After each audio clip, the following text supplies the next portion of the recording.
بقائے باہمی، بھائی چارہ اور تصوف، کو ایگزسٹینس، برادرہوڈ اینڈ صوفیزم۔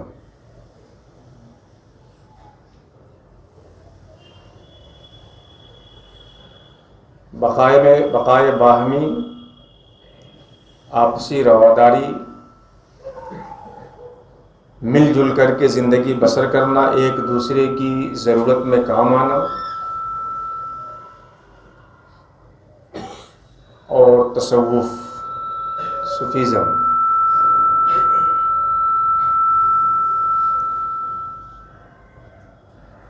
گفتگو شروع کرنے سے قبل میں تمہیدی طور پر دو چیزیں آپ کے سامنے واضح کرنا چاہتا ہوں تاکہ میری گفتگو آسان ہو سکے۔ سب سے پہلی چیز تو یہ کہ ہم سب لوگ اسلام کے ماننے والے ہیں، مسلمان ہیں، محمد رسول اللہ صلی اللہ علیہ وسلم کی امت ہیں، کلمہ پڑھنے والے ہیں۔ تو عنوان تو یہ ہونا چاہیے کہ بقائے باہمی، بھائی چارہ اور اسلام۔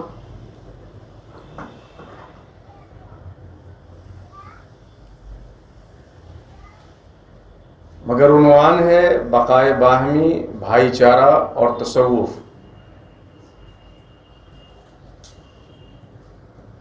یہ صوفیزم اور تصوف جو ہم سن رہے ہیں، بول رہے ہیں، اور آج بڑی تیزی کے ساتھ جو لوگ کہ اسلام کی تعلیمات کو گلے سے نیچے نہیں اتار پاتے، وہ تصوف کو گلے سے لگا رہے ہیں۔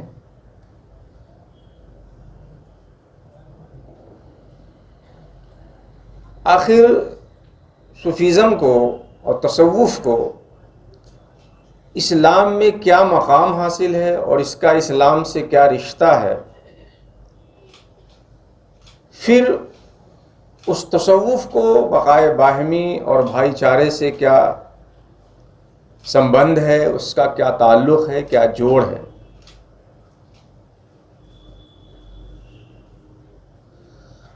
اور دوسری چیز یہ کہ تصوف کو اگر صحیح سے سمجھ لیا گیا تو بقائے باہمی اور بھائی چارے کو الگ سے سمجھا کر تصوف سے جوڑنے کی ضرورت نہیں ہے۔ اگر تصوف کو سمجھ لیا گیا تو وہ تصوف ہی بھائی چارہ اور بقائے باہمی۔ الگ سے بھائی چارے کو سمجھنا اور پھر تصوف سے اس کو کنیکٹ کرنا، اس کی ضرورت نہیں ہے۔ تصوف کو اگر اور صوفیزم کو اگر صحیح سے سمجھ لیا گیا، صوفیہ کی تعلیمات اور صوفیہ کے پیمانے اور اس کے اصول کے ساتھ جان لیا گیا، تو وہ تو سراسر بھائی چارے پہ مبنی ہے، بقائے باہمی ہی پہ استوار ہے تصوف کی تعلیمات اور اس کی بنیاد۔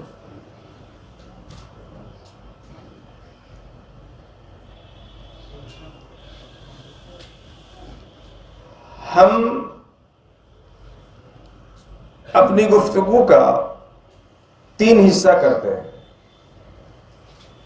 ایک حصے میں یہ سمجھنے کی کوشش کرتے ہیں کہ بقائے باہمی اور بھائی چارے کا ہماری زندگی میں رول کیا ہے، انسانی زندگی میں، انسانی سماج میں برادرہوڈ اور کو ایگزسٹینس، یہ چیز ہماری سوسائٹی کا حصہ بنے، یہ کیوں ضروری ہے؟ پھر ہماری گفتگو کا دوسرا حصہ جو ہوگا وہ یہ ہوگا کہ تصوف کو اسلامی علوم و فنون میں اور اسلامی عمارت میں کون سی حیثیت حاصل ہے، اور تصوف اسلامی پودے کا کیسا حصہ اور جز ہے۔ اور پھر اس کے بعد تصوف اور برادرہوڈ کے حوالے سے جو عوامل رہے ہیں صوفیہ کے، اس کا ایک مختصر جائزہ وقت کے اندر رہتے ہوئے پیش کرنے کی کوشش کی جائے.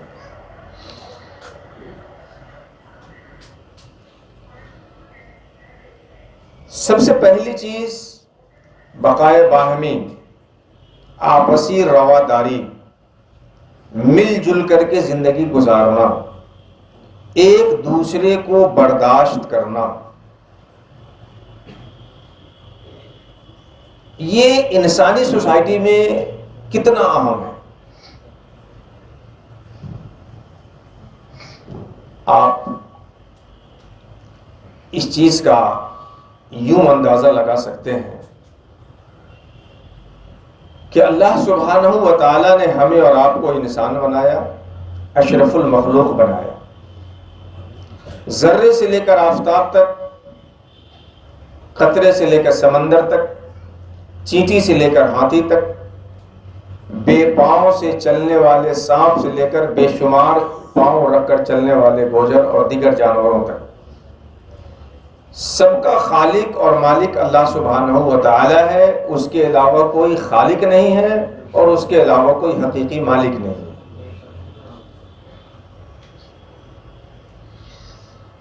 خالق سب کا ایک ہے، مگر اس خالق نے مخلوقات کو جو بنایا ہے وہ ایک نہیں بنایا. مخلوقات میں اس نے درجہ بندی کی ہے، حد بندی کی ہے. الگ الگ درجات اور مراتب مخلوقات کے دیے ہیں، جن میں سب سے افضل اور اشرف مخلوق اس نے انسان کو بنایا ہے.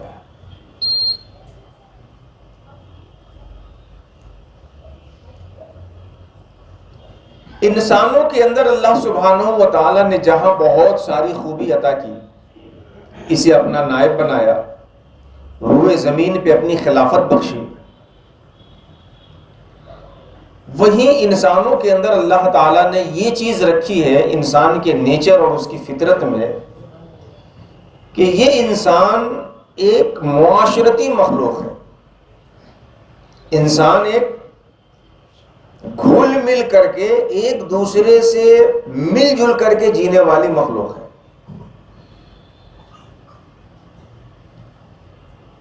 کورونا کی پیریڈ میں لاک ڈاؤن کا جب زمانہ تھا، آپ نے محسوس کیا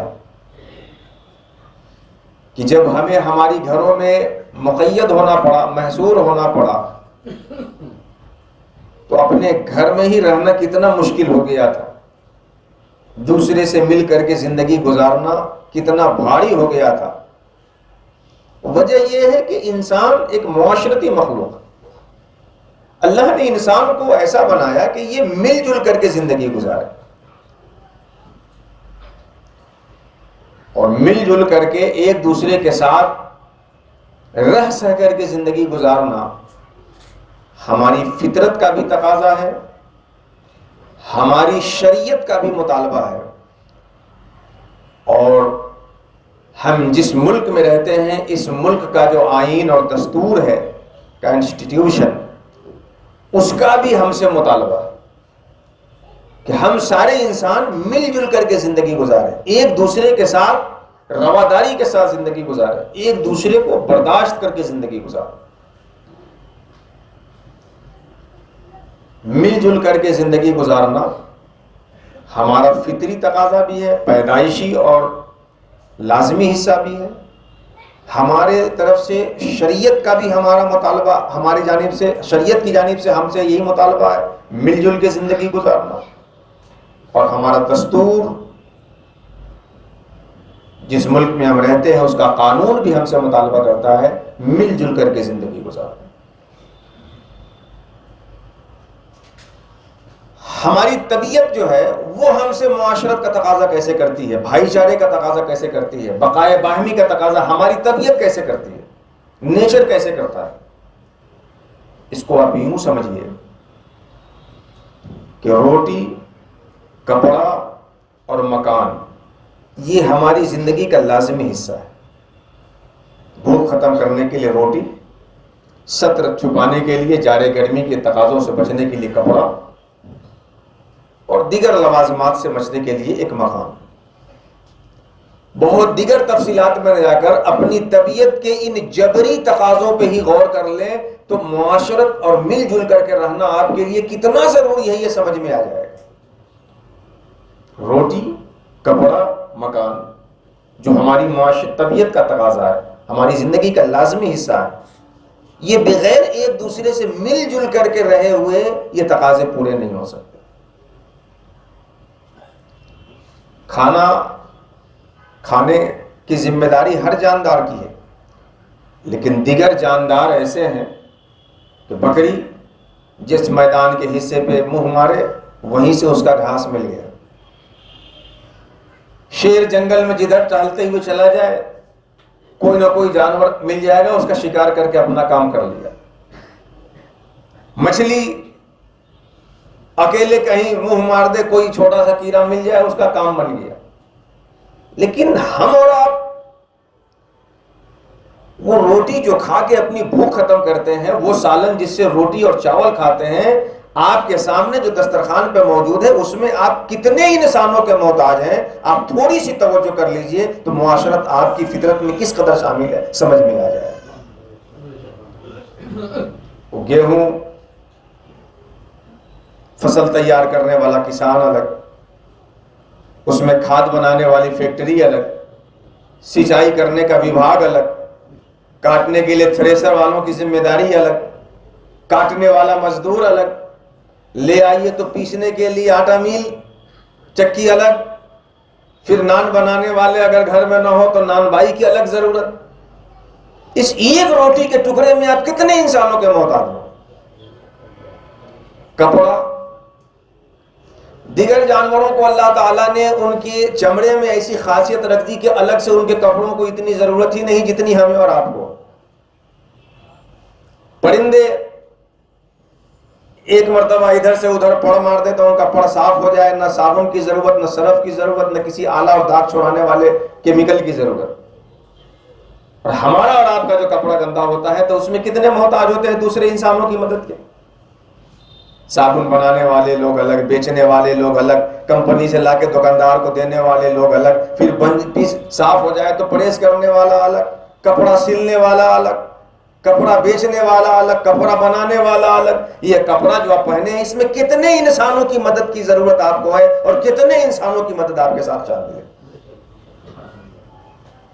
یہ مکان جس میں ہم رہتے ہیں، پرندے تن کا جمع کر کر کے گھونسلہ بنا لیتے ہیں، دوسرے پرندے مدد نہ کرے تب بھی گھونسلہ تیار ہوگا۔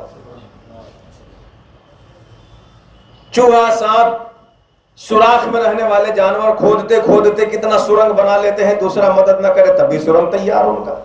مگر ہم اور آپ جس مکان میں رہتے ہیں، اینٹ بنانے والا الگ، اینٹ کو بیچنے والا الگ، پکانے کے لیے کوئلہ بیچنے والا الگ، نکالنے والا الگ، ٹرانسپورٹ کرنے والا الگ، پھر اینٹ لے آئیے تو اس اینٹ کو جوڑ کے مکان کی شکل میں تبدیل کرنے والا جو معمار ہوتا ہے وہ الگ، سیمنٹ الگ سے چاہیے، اس کے بنانے والے بیچنے والے الگ، سریا الگ چاہیے۔ اس ایک مکان کے لیے ہم کتنے انسانوں کی مدد کی ضرورت ہے۔ تو ہماری جو طبیعت ہے، ہمارا جو نیچر ہے، ہماری جو فطرت ہے، وہ خود اس چیز کو بتاتی ہے کہ روٹی، کپڑا، مکان جو ہمارا لازمی حصہ ہے وہ بغیر دوسرے انسانوں کے ساتھ مل کر ہمارا حصہ پورا نہیں ہو سکتا ہے۔ تو معاشرت یہ ہمارا فطری تقاضا بھی، اور رواداری، بقائے باہمی، آپس میں ایک دوسرے کی ضرورت پوری کرنا اور ایک دوسرے کے کام آنا، معاشرت یہ ہمارا شرعی تقاضا کیسے ہے، شریعت ہم سے معاشرت کیسے چاہتی ہے؟ وہ یوں کہ ابھی ہم سب لوگوں نے مغرب کی نماز ادا کی ہے اور انشاءاللہ پروگرام کے بعد، تقریری پروگرام کے بعد عشاء کی نماز ہوگی، پھر اس کے بعد دوسری نوعیت کا پروگرام ہوگا۔ یہ نماز جو ہم ادا کی ہے اور جو کریں گے، اگر تنہا آپ پڑھ لیں تو اللہ آپ کے فرض کو قبول کر لے گا، لیکن اگر جماعت کے ساتھ اپنے مسلمان بھائیوں کے ساتھ پڑھیں تو اللہ 27 گنا آپ کو بڑھا کے ثواب عطا فرمائے گا۔ اکیلے پڑھے آپ نماز تو جتنا اجر آپ کو ملے گا اس کا 27 گنا ڈبل اجر آپ کو جماعت کے ساتھ پڑھنے سے ملے گا۔ یہ شریعت اور یہ اسلامی مجاز ہم سے یہ تقاضا کرتی ہے کہ ہم اکیلے پڑھیں گے تو فرض تو ادا ہو جائے گا، مگر بھائیوں کے ساتھ مل جل کر کے اللہ کی عبادت کریں گے تو اللہ مزید ہمیں اجر عطا فرمائے گا۔ تو جو ہماری شریعت ہے وہ بھی ہم سے معاشرت کا تقاضا کرتی ہے.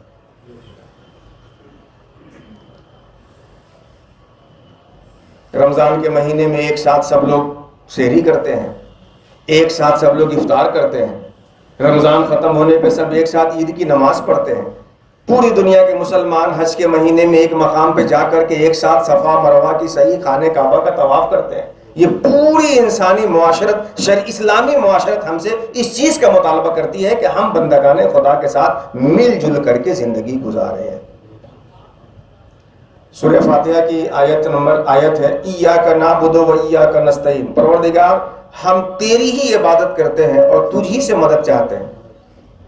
ہر عبادت کرنے والا اپنی بات اللہ سے کرتا ہے، تو تقاضا یہ تھا کہ عابد واحد متکلم کا صیغہ نہ ہونا چاہیے کہ میں تجھ سے بات کر رہا ہوں مولا تو تیری عبادت کرتا ہوں اور میں تجھ سے مدد چاہتا ہوں. نہیں، میں کا یہاں سوال نہیں ہے، ہم تیری عبادت کرتے ہیں اور ہم تجھ ہی سے مدد چاہتے ہیں، کیونکہ ہماری تنہا اپنی عبادت کا کیا اس میں دخل اور کمال ہے. اللہ کے نیک بندوں کے ساتھ مل کے جب عبادت کریں گے تو شاید کسی ایک کی مقبول ہو جائے تو ہم لوگوں کی بھی اس کے ساتھ اللہ قبول فرمائے.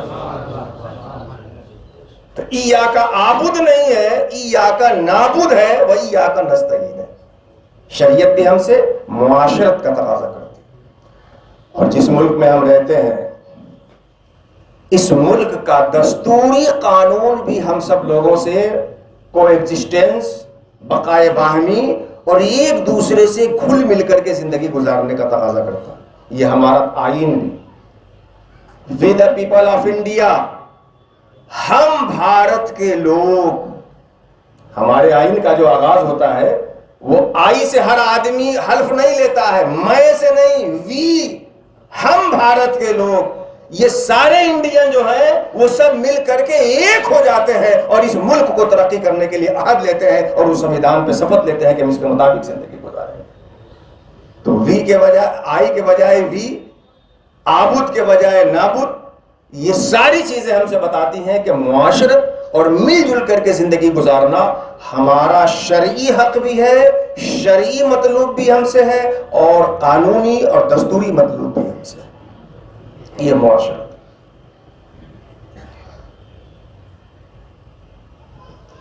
اب جب یہ سمجھ گئے اور میری گفتگو اس پہ ہو گئی کہ معاشرت کا مقام، بقائے باہمی کا تعلق انسانی سوسائٹی میں کیا ہے، تو اب تصوف پہ آئیے. کیونکہ ان ساری دونوں چیزوں کو تصوف سے ریلیٹڈ کر کے دکھایا گیا ہے کہ بقائے باہمی اور بھائی چارہ اور تصوف.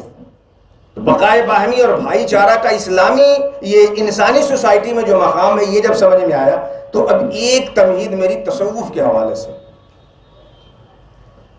یہ تصوف کیا ہے؟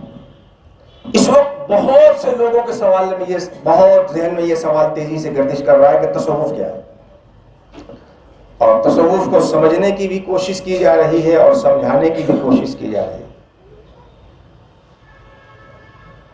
تصوف کیا ہے اور اسلام میں تصوف کا کیا مقام ہے؟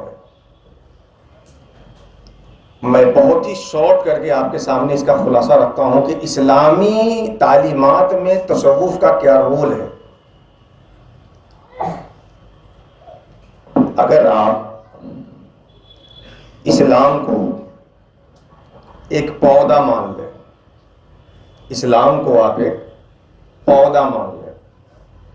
پودے سے میں اس لیے سمجھا رہا ہوں کیونکہ بخاری شریف میں نبی کریم صلی اللہ علیہ وسلم نے مسلم کی مثال کھجور کے پودے سے دی. بخاری شریف میں روایت ہے، صحابہ بیٹھے تھے، سرکار نے کہا کہ درختوں میں سے ایک درخت اس طرح ہے کہ اس کی مثال مسلمانوں کی طرح ہے، بتاؤ تو وہ کون سا ہے؟ صحابہ الگ الگ درختوں کے نام لیتے رہے. سرکار کہے نہ، وہ بھی نہیں، وہ بھی نہیں، وہ بھی نہیں. آخر میں صحابہ نے کہا سرکار آپ ہی بتائے کہ وہ کون سا ہے. پھر سرکار نے فرمایا کہ ہے نخلا، کھجور کا پودا ایسا ہے جس کی مثال مسلمانوں کی طرح ہے. شارحین حدیث نے یہ کہا ہے، اور سرکار نے اس میں یہ بھی بتایا تھا کہ وہ پودا ایسا ہے جس کا پتا کبھی جھڑتا نہیں ہے، کبھی خشک نہیں ہوتا ہے. لیکن اس کے باوجود صحابہ کے ذہن میں کھجور کا پودا نہیں ہے. شارحین حدیث نے کھجور کے پودے سے مومن اور مسلم کی تشبیہ کی تشریح یہ کی ہے کہ جیسے کھجور کا پودا ہوتا ہے،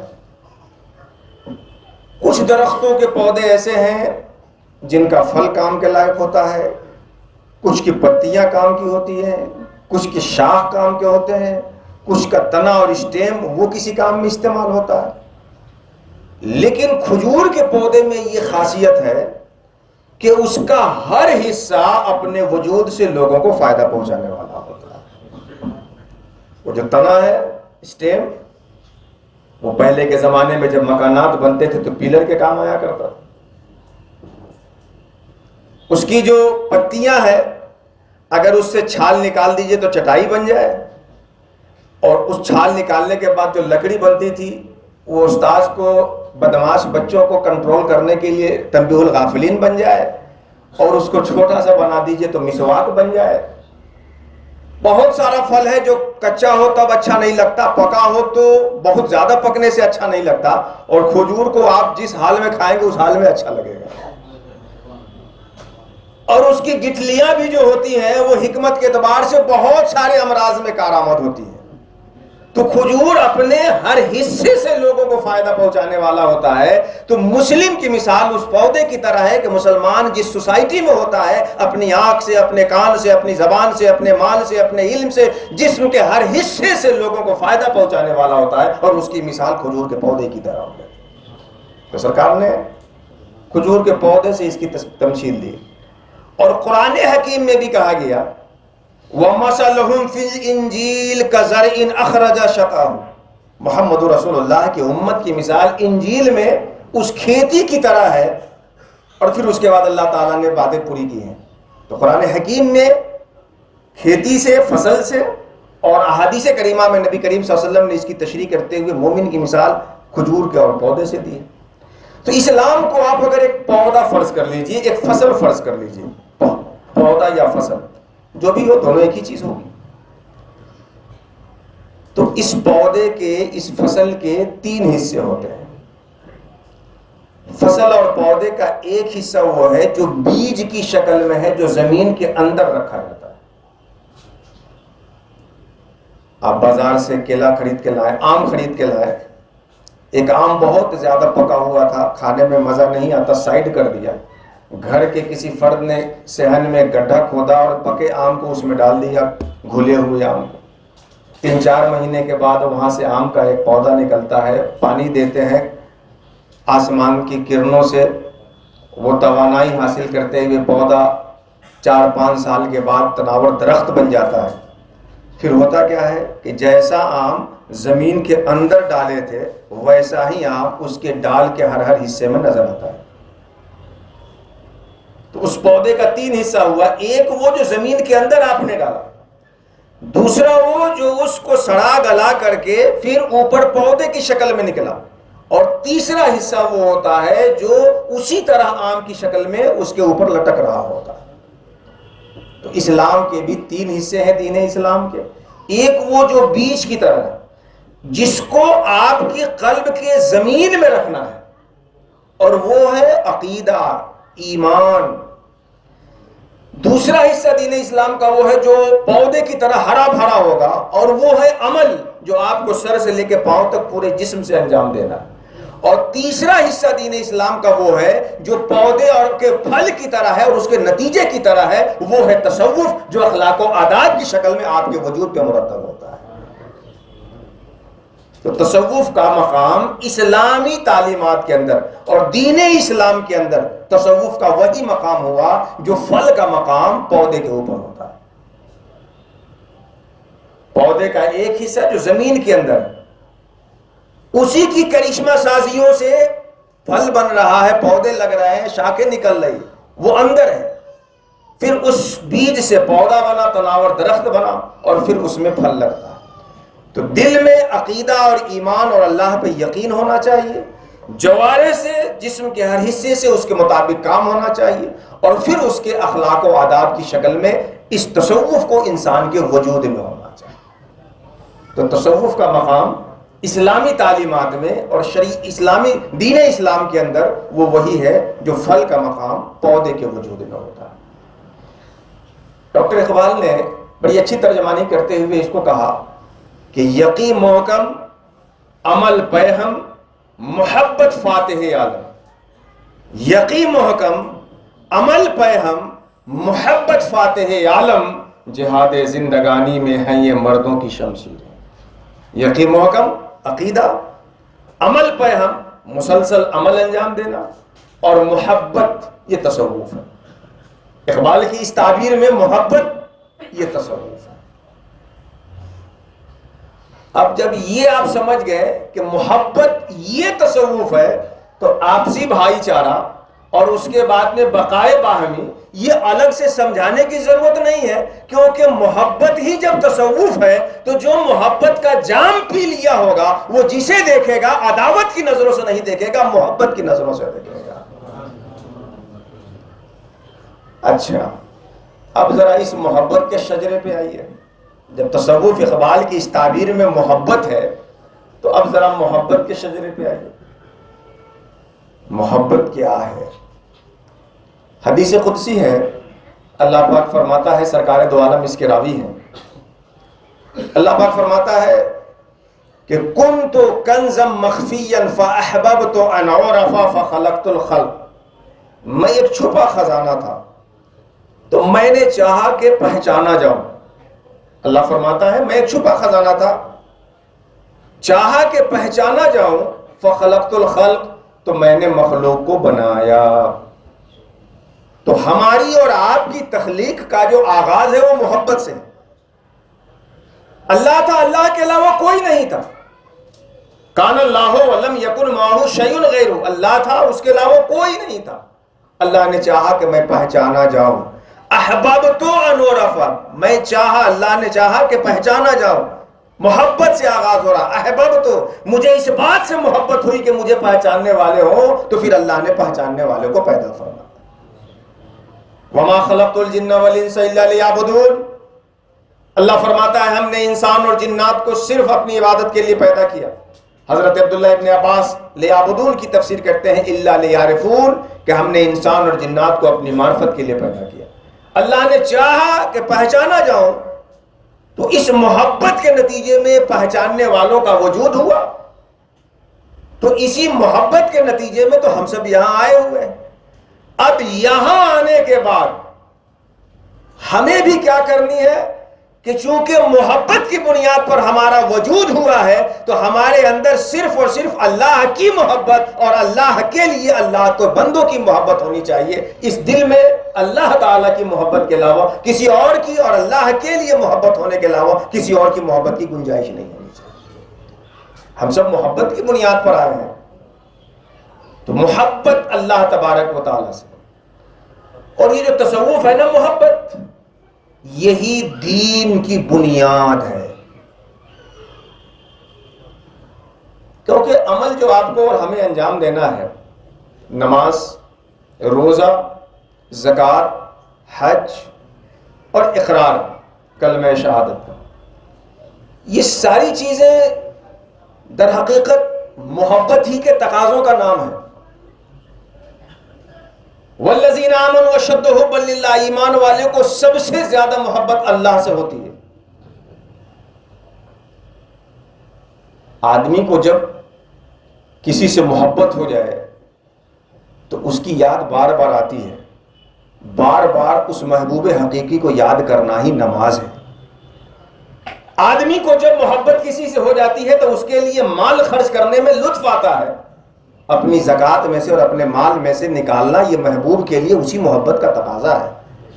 آدمی کو جب کسی سے محبت ہوتی ہے تو اس کے لیے کھانے پینے کو چھوڑنے میں اور اس کے لیے بھوکے رہنے میں لذت ملتی ہے۔ اس محبوب کو منانے کے لیے بھوکے رہنے کا نام ہی روزہ ہے۔ آدمی کو جب کسی سے محبت ہو جاتی ہے تو اس کے گھر کا طواف کرنے میں اور اس کے گھر کا چکر لگانے میں، بار بار اس کے گھر میں جانے میں لطف آتا ہے۔ اسی گھر کے چکر لگانے کا نام تو طواف کعبہ اور حج ہے۔ تبھی تو مولانا روم مثنوی میں کہتے ہیں زندہ باد اے عشق اے سودائے ماں، اے طبیب جملہ علت ہائے ماں، اے عشق تو ہی تو ہمارا سرمایہ ہے، تو ہی تو ہماری ساری بیماریوں کا علاج ہے۔ اور حافظ شیرازی نے بڑی پیاری بات کہی، ہرگز نہ میرد آکے دلش زندہ شد بعشق، جس کا دل عشق الہی سے زندہ ہو جاتا ہے وہ کبھی مردہ نہیں ہوتا۔ سب تست بر جرید عالم دوام ماں، عالم کے دوام پہ اس کا نقش چھا جاتا ہے۔ تو محبت، اللہ نے چاہا کہ اس کے پہچاننے والے ہو تو مجھے بنایا، تو اس کو پہچاننے کے لیے ہم سب آئے۔ تو سب سے اصل سرمایہ ہے کہ ہم اللہ سے محبت کریں، اور جب آپ اللہ سے محبت کریں گے تو جن چیزوں کی نسبت اللہ سے ہو جائے گی ان چیزوں سے بھی محبت کریں گے۔ جب والذین آمنوا اشد حبا للہ، ایمان والوں کو سب سے زیادہ اللہ سے محبت ہوتی ہے۔ تو جب ایمان کا تقاضا اور ہماری زندگی کا مطالبہ اللہ سے محبت ہے، تو جس چیز کی نسبت اللہ سے ہو جائے گی ہم اس چیز کو محبت کی نظر سے دیکھیں۔ ہمیں اپنے مشائخ سے نسبت ہوتی ہے، محبت ہوتی ہے، تو ان کی گلی کے کتے بھی محبوب ہوتے ہیں۔ اور جس شخص کو جس سے نسبت ہو جائے اس سے تعلق رکھنے والی چیز بھی محبوب ہوتی ہے۔ جب اللہ سے محبت ہمارے دین اور تصوف کا حصہ اور لازمہ ہے تو اللہ کے بندوں سے محبت تو اس کا لازمی نتیجہ ہے۔ الخلق عیال اللہ، الخلق کلہ عیال اللہ، پوری مخلوق اللہ کا کنبہ ہے۔ ایک صوفی جب دنیا پہ اور دنیا کے لوگوں پہ نظر ڈالتا ہے تو اس حیثیت سے نہیں کہ یہ زمین ہے، اس حیثیت سے کہ یہ اللہ کی بنائی ہوئی زمین ہے۔ ایک صوفی جب دنیا پہ نظر ڈالتا ہے تو اس لیے نہیں کہ یہ زید، عمر، بکر، خالد یہ ہمارا دوست، یہ ہمارا دشمن، نہیں، وہ اس حیثیت سے کہ یہ اللہ کی مخلوق ہے، اللہ کی بنائی ہوئی ہے، اس کا رشتہ اس سے ملتا ہے جو ہمارا محبوب ہے۔ صوفی اس نظریے سے دیکھتا ہے تو کائنات کی ہر چیز سے محبت کرنے والا ہو جاتا ہے۔ اور یہی محبت تصوف ہے، یہی محبت تصوف ہے۔ تو تصوف بھی سمجھ میں آ گیا کہ اسلامی تعلیمات کے بیچ تصوف کیا ہے۔ اس کے لیے دین کے 3 اسپیشلسٹ ہیں، کیونکہ دین کا 3 حصہ ہو گیا۔ ایک بیج کی طرح دل میں رہنے والا ایمان، دوسرا پودے کی طرح اعمال، اور تیسرے اخلاق و آداب۔ اس کو دوسری تعبیر میں اگر آپ کرنا چاہیں تو یوں کر سکتے ہیں کہ دین کا 3 حصہ ہے۔ دین کا ایک حصہ وہ ہے جس کا تعلق ماننے سے ہے اور منوانے سے ہے، ایمانیات ہے۔ یہ اللہ ایک ہے، فرشتے اللہ کے بندے ہیں، مرنے کے بعد اللہ کے پاس حاضر ہونا ہے، اچھی بری تقدیر اللہ کی جانب سے ہے، اس کو ماننا ہے، اور جو اسلام لائے اس سے منوانا ہے۔ دین کا دوسرا حصہ وہ ہے جس کو کرنا ہے اور لوگوں سے کروانا ہے، نماز، روزہ، زکوٰۃ، حج، یہ کیجئے اور لوگوں سے کروائیے۔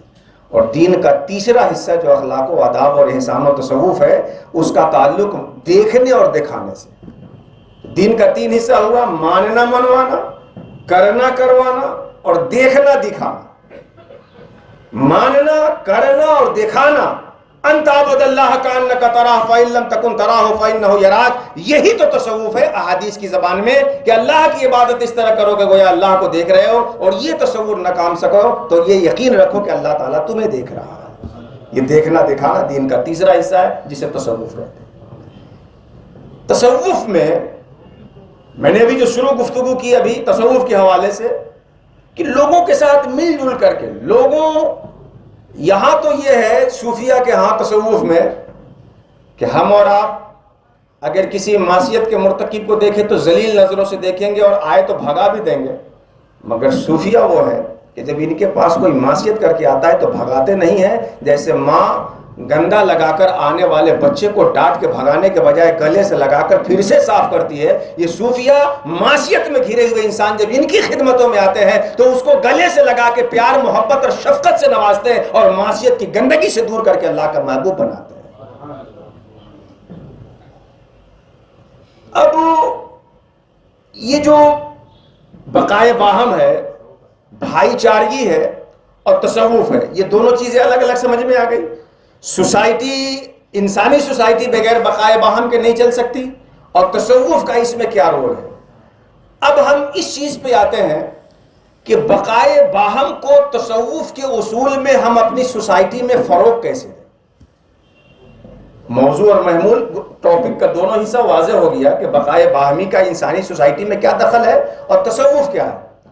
تو اب ہم اس چیز پہ آتے ہیں کہ ہم اپنی سوسائٹی میں تصوف کے اصولوں کو سامنے رکھتے ہوئے بقائے باہمی کو کیسے فروغ دیں, برادرہوڈ کو کیسے امپروو کریں, کیسے اس کو آگے بڑھائیں, ہم اپنی سوسائٹی میں اور اپنے سماج میں بھائی چارگی کا بول بالا کیسے کریں. تو دیکھیے, ابھی میں نے بتایا کہ انسان معاشرتی مخلوق ہے, ایک دوسرے سے گھل مل کر کے انسان زندگی گزارے تب اس کی ضرورتیں پوری ہوں گی.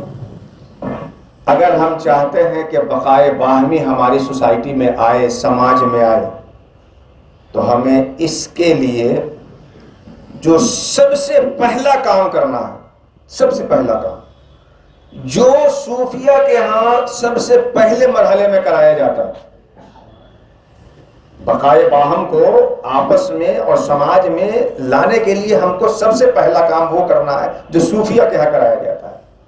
وہ کیا ہے؟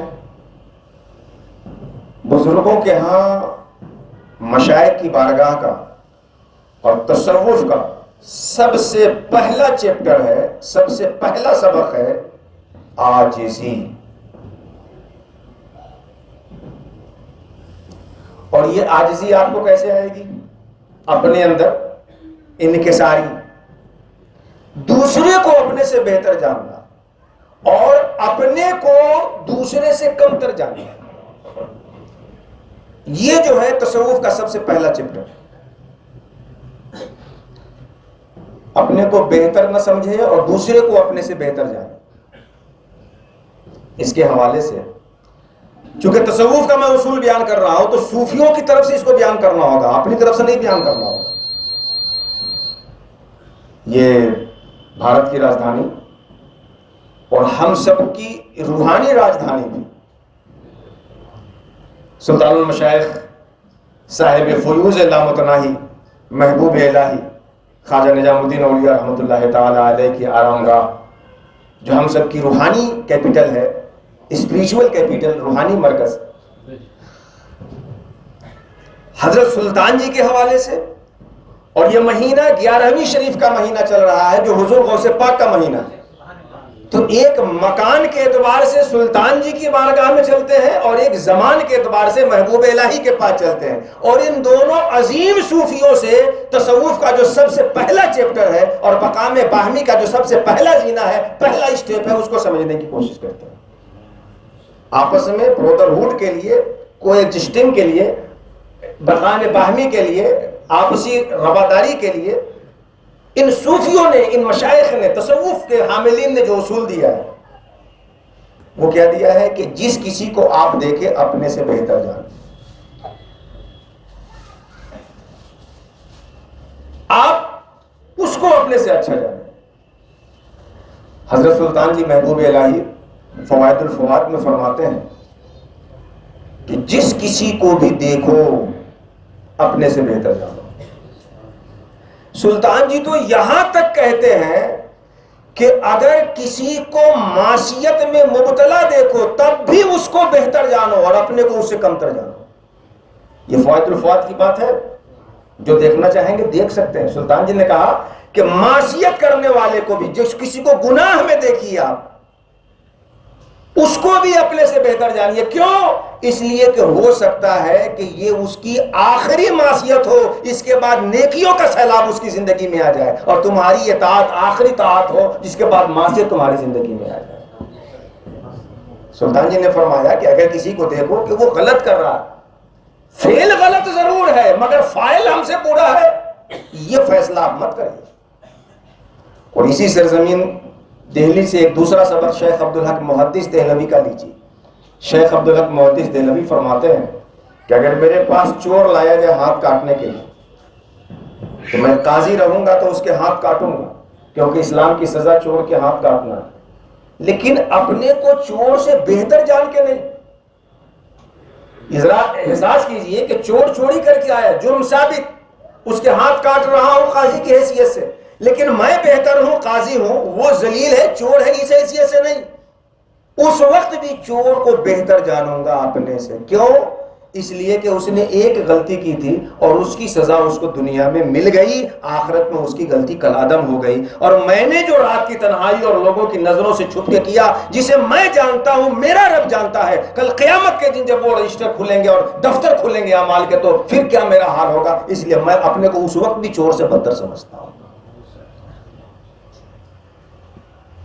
فائد الفوادی میں خواجہ سلطان نظام الدین اولیاء رحمۃ اللہ تعالیٰ نے ذکر کیا حضرت حسن بصری کا واقعہ، کہ حسن بصری فرماتے ہیں کہ میں سب کو دیکھتا تھا تو اپنے سے بہتر جانتا تھا، لیکن ایک مرتبہ ہوا یہ کہ ایک شخص سے بہتر میں نے خود کو سمجھ لیا، وہم آیا، گمان آیا کچھ دیر کے لیے، اس پہ میری گرفت ہو گئی۔ خواجہ حسن بصری فرماتے ہیں کہ سب کو اپنے سے بہتر جانتا تھا، لیکن ایک موقع آیا کہ جہاں میں ایک شخص سے بہتر کچھ دیر کے لیے گمان ہوا کہ میں اچھا ہوں، اس پہ میری گرفت ہو گئی۔ سلطان جی اسی فائد الفواد میں فرماتے ہیں کہ خواجہ حسن بصری کہیں جا رہے تھے دریا کے کنارے سے، اور دیکھا کہ ایک دریا کے کنارے نوجوان ہے، بغل میں خاتون ہے اور سامنے مٹکا ہے۔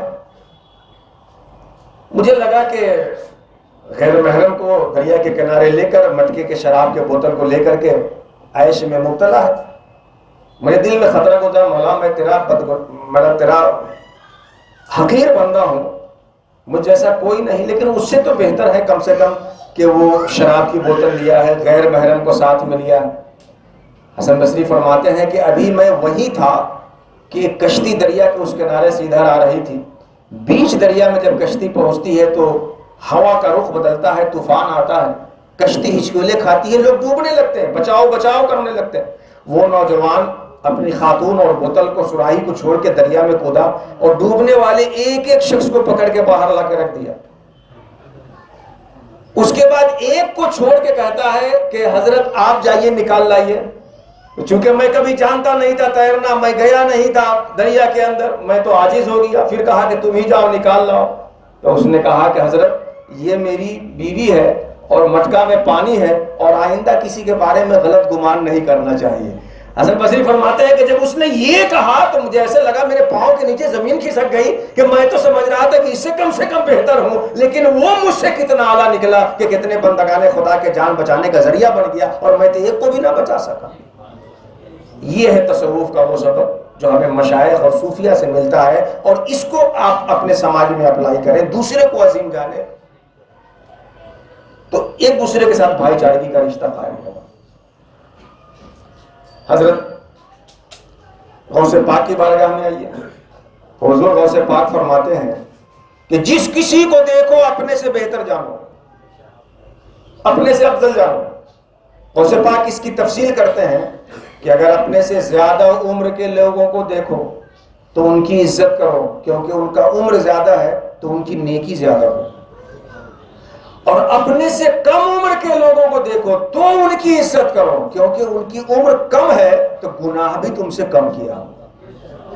اپنے سے زیادہ علم والے کو دیکھو تو ان کی عزت کرو کہ اللہ نے انہیں علم کی عزت بخشی ہے، اور اپنے سے کم علم والے کو دیکھو تب بھی ان کی عزت کرو کہ وہ کم جانتا ہے تو اللہ اس کے علم کے مطابق اس کا حساب لے گا، اور تم زیادہ جانتے ہو تو اللہ تمہارے علم کے مطابق تمہارا حساب لے گا۔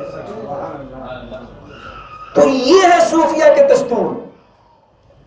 مشائخ کے ہاں، صوفیہ کے ہاں جو آتا ہے اسے قدر کی نظر سے دیکھا جاتا ہے، اسے رسپیکٹ دیا جاتا ہے، اسے عزت دی جاتی ہے، اور وہ آتا ہے گناہوں میں دلدل ہو کر، اور یہاں گناہوں سے پاک و صاف ہو کر کے نکل کر کے خیرخواہ بنتا ہے پوری انسانیت کے۔ ایک واقعہ سنا دو سلطان جی کا، اس کے بعد آگے گفتگو لے چلو، بہت عظیم، کہ مشائخ اور صوفیہ کے ہاں، بزرگوں کے ہاں، ہر شیخ، ہر بزرگ دوسرے کو اپنے سے بہتر جانتے اور اس کی قدر کرتے تھے۔ اسی دلی کی سرزمین پہ جہاں ہم اور آپ بیٹھے ہوئے ہیں، سلطان جی کا زمانہ تھا جب روحانیت کا دور دورہ تھا، اور آپ کے پاس رہنے والے ایک سے ایک عرفاء علماء تھے۔ حضرت شیخ بہاؤالدین زکریا ملتانی رحمۃ اللہ تعالی علیہ کے پوتے شیخ رکن الدین ملتانی رحمۃ اللہ تعالی علیہ دلی آتے، اور خواجہ سلطان نظام الدین اولیاء سے ملاقاتیں ہوتی، متعدد ملاقاتیں ہوئی۔ ایک مرتبہ ملاقات ہوئی، دونوں مشائخ گفتگو کر رہے تھے، مجلس میں تھے، کہ مولانا امام الدین صاحب جو رکن الدین صاحب کے بھائی لگتے تھے، انہوں نے سوال رکھا کہ حضور ہجرت کا فلسفہ کیا ہے؟ غور سے اس بات کو سمجھیے تو تصوف سمجھ میں آ جائے گا، اور تصوف آپ کے سماج میں بھائی چارگی کیسے لا سکتا ہے، یہ چیز سمجھ میں آ جائے گا۔ دونوں مشائخ بیٹھے تھے، پوچھا گیا کہ حضور سرکار مدینہ شریف ہجرت کر کے گئے مکہ سے، اس ہجرت کا فلسفہ کیا ہے؟ چونکہ رکن الدین ملتانی رحمۃ اللہ تعالی علیہ ملتان سے ہجرت کر کے دلی آئے ہوئے تھے، اور سلطان محبوب الہی خود اپنے شہر میں تھے۔ اب دونوں بزرگوں کا جواب سنیے اور تصوف کا اصول اس سے اخذ کیجیے۔ جب پوچھا گیا کہ ہجرت کا فلسفہ کیا تھا، سرکار نے ہجرت کیوں کی، ہجرت کس لیے کی جاتی ہے، تو حضرت رکن الدین ملتانی نے کہا کہ حضرت سلطان نظام الدین اولیاء بتائیں محبوب الہی۔ سلطان جی نے کہا کہ نہیں، آپ بتائیں، آپ کو ہوتے ہوئے ہم کیا بتائیں، آپ بتائیں کیا ہوتا ہے مقصد۔ ادب دیکھیے، تو حضرت رکن الدین ملتانی کہتے ہیں کہ ہجرت کا فلسفہ یہ ہے کہ مکہ شریف میں رہ کر، اپنے آبائی وطن میں رہ کر جو کمالات حاصل نہیں ہو سکتے ہیں، اس لیے سرکار نے ہجرت کی تاکہ اس معلوف جگہ کو چھوڑنے سے اجنبی جگہ پہ جب جائے تو وہ کمالات حاصل ہو جائے۔ حضرت رکن الدین ملتانی نے کہا کہ ہجرت کا فلسفہ یہ ہے کہ اپنے معلوف جگہ سے، اپنے آبائی وطن جنم بھومی وہاں چھوڑ کر دوسری جگہ جایا جائے، اجنبی لوگوں کے بیچ جایا جائے، تو جانے والے کو فائدہ ہوتا ہے کہ اس کے کمالات مکمل ہو جاتے ہیں جو اللہ نے اس کے حصے میں رکھا ہے۔ یہ جب بیان کیا حضرت رکن الدین ملتانی نے، تو سلطان محبوب الہی کہتے ہیں کہ یہ تو ٹھیک ہے، لیکن ایک بات میرے ذہن میں بھی آتی ہے۔ حضرت رکن الدین نے کہا کیا؟ سلطان جی نے فرمایا کہ ہجرت کا فلسفہ یہ ہے کہ مکہ میں جب سرکار تھے تو وہاں کے رہنے والے صحابہ کو تو آپ نے مکمل کر ہی دیا تھا، باقی جو ناقصین مدینہ منورہ میں تھے تو ہجرت کر کے اس لیے آپ جا رہے ہیں کہ مدینہ کے ناقصوں کو کامل بنا دیں۔ اب یہ دیکھیے ہجرت کا جو دو فلسفہ ہے، دونوں اپنی عاجزی رکھ کر کے سامنے پیش کر رہے ہیں کہ چونکہ رکن الدین ملتانی ہجرت کر کے آئے تھے تو انہوں نے کہا کہ ہجرت سے ہجرت کرنے والے کو کمال ملتا ہے، اور سلطان جی اپنے شہر میں تھے تو انہوں نے آنے والے کی تعظیم کی کہ ہجرت کر کے آنے والا رہنے والوں کو مکمل کرنے کے لیے آتا ہے۔ یہ ہے صوفیہ کے اصول، یہ ہے تصوف، کہ ہم آپس میں ایک دوسرے کی قدر کریں، ایک دوسرے کی عزت کریں، رسپیکٹ کریں، اس کی تعظیم کریں۔ اچھا، جب آپ کسی کی تعظیم کریں گے، اسے قدر کی نگاہ سے دیکھیں گے تو خود بخود اس کے لیے بھلائی آ جائے گی آپ کے اندر۔ سب سے پہلی چیز جو آدمی کے اندر ہے وہ کبر، اپنے کو بہتر سمجھا، اور کبر کے نتیجے میں حسد آتا ہے، جلن۔ جب کبر ہو آپ کے دل میں تو حسد آئے گا، اور حسد جو ہے وہ بیماری ہے جو سماج کو برباد کرنے کے لیے، سوسائٹی کو برباد کرنے کے لیے، معاشرے کو برباد کرنے کے لیے، اس کے بعد اور کسی بیماری کی ضرورت نہیں۔ کبر سے ہی پیدا ہوتا ہے حسد، اور حسد کا پوچھ مت انجام بد، معلم الملکوت جیسا باخدا بس حسد ہی کے سبب رسوا ہوا۔ آپ جب اپنے کو حقیر سمجھیں گے اور سامنے والے کو عظیم جانیں گے تو جو نعمت اسے مل گئی آپ اس پہ جلیں گے نہیں۔ جب خود کمتر جانیں گے اور دوسرے کو نعمت مل گئی تو آپ جلیں گے نہیں، لیکن آپ اپنے کو بہتر سمجھ رہے تھے، سامنے والے کو گیا گزرا جان رہے تھے اور نعمت اسے مل گئی، تو اب تو وہیں سے لڑائی شروع ہوگی، بدخواہی شروع ہوگی۔ ابلیس سمجھتا تھا کہ میں آگ سے بنا ہوں، خیر من ہوں، میں آدم سے بہتر ہوں۔ مسجود ملائکہ ابلیس خود بننا چاہتا تھا چونکہ بہتر خود کو سمجھتا تھا، آدم مسجود ملائک ہو گئے۔ اب اس نے انکار کیا، حسد کی آگ میں جلا اور اپنی عاقبت برباد کر لی، مردود پر کا الہی ہو گئی۔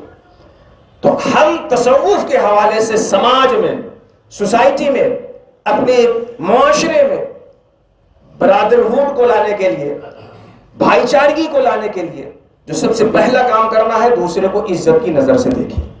جب آپ عزت کی نظر سے دیکھیں گے تو اس کی قدر کریں گے، اس کی بات نہ سمجھ میں آئے تو تعویل کریں گے، وہ اگر کچھ کہے تو اس کو ماننے کی کوشش کریں گے۔ سلطان جی محبوب الہی نے فرمایا ہے کہ قیامت کے میدان میں سب لوگ اپنی نیکیوں کی دکان سجائے ہوں گے اور سب اپنی نیکیوں کو لیے ہوئے ہوں گے، لیکن سب سے قیمتی نیکی جو اللہ رب العزت کی بارگاہ میں ہوگی وہ لوگوں کے دلوں کو خوشی پہنچانا. آپ ٹھان لیجئے کہ ہمیں آج سے جس کو دیکھنا ہے اپنے سے بہتر سمجھنا. حد تو یہ ہو جاتی ہے کہ ہم مسجد میں بھی جب آتے ہیں تو سمجھتے ہیں کہ ہم ہی سب سے بہتر ہیں. جلسے میں آئیں گے, عیدگاہ میں آئیں گے, اہل ایمان کے مجمع میں بھی جائیں گے تو سب سے بہتر اپنے کو سمجھتے ہیں.